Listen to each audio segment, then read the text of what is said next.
Hello, I'm Esther Viau and I'm a student at the University of Bordeaux studying for a master's in biology agroscience.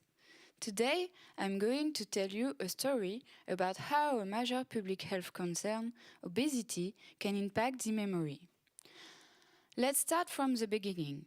As you might already know, when a person, let's call her Jane, eats a lot of high fat and high sugar foods without doing physical activity, she will gain weight. And if she doesn't change anything in her lifestyle, she will become obese. It is a simplistic view of the disease development. Many other factors are involved, such as genetic or drug consumption, but I will not go into this today.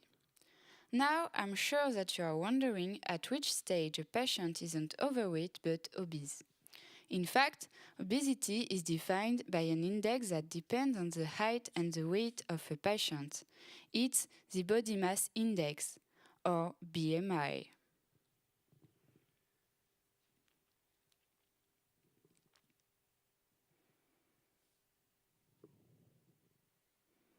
It turns out that obesity affects cognitive functions, especially memory, not only in elderly patients, but also in young patients. Actually, there is a relationship between body mass index and loss of memory. And some brain region volumes are reduced in obese patients, especially the hippocampus and prefrontal cortex, two brain regions that are linked to cognitive functions. But there is a crucial question: which mechanism is implicated?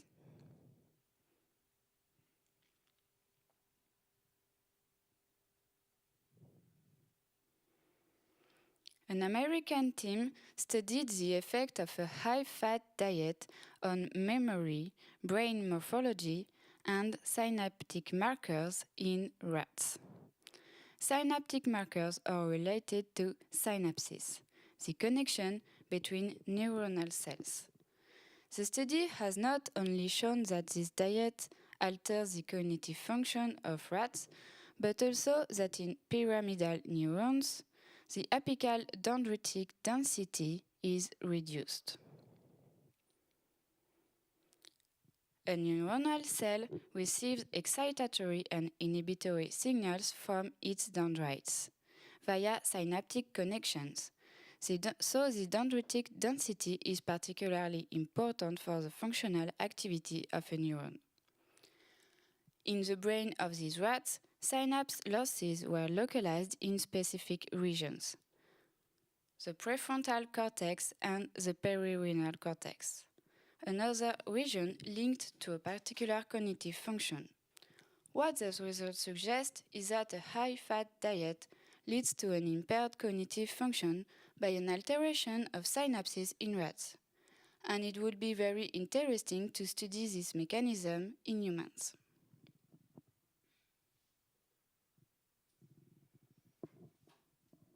Another interesting thing to study in obesity is gut microbiota. I know you've heard about that already. It is composed of thousands of billions of microorganisms, including bacteria, archaea, and eukaryotes. Along with obesity, gut microbiota diversity is altered. Do you think that there is a link with the loss of memory? Is the gut microbiota involved in the loss of memory in obese subjects?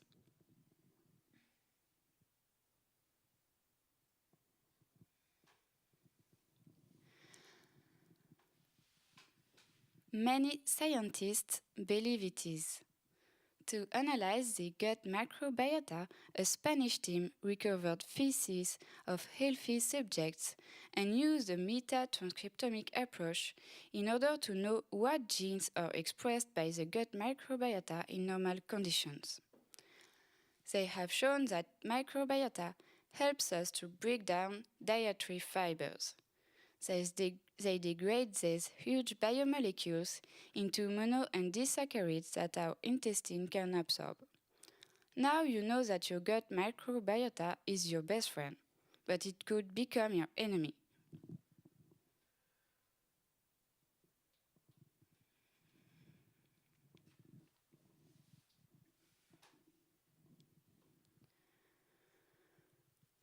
An Austrian team studied the effect of an antibiotic-induced gut dysbiosis on the cognitive performance and the protein expression in the brain in mice.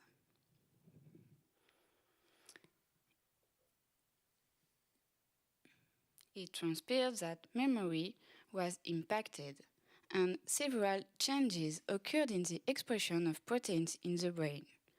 Some structural proteins and neural signaling molecules were down or up regulated in the amygdala, hippocampus, prefrontal cortex, and perirenal cortex.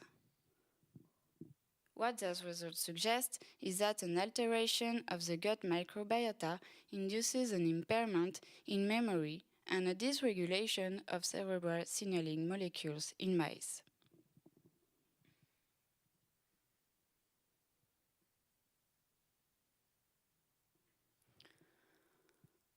So, both obesity and gut microbiota are implicated in the memory loss, and gut microbiota is implicated in obesity.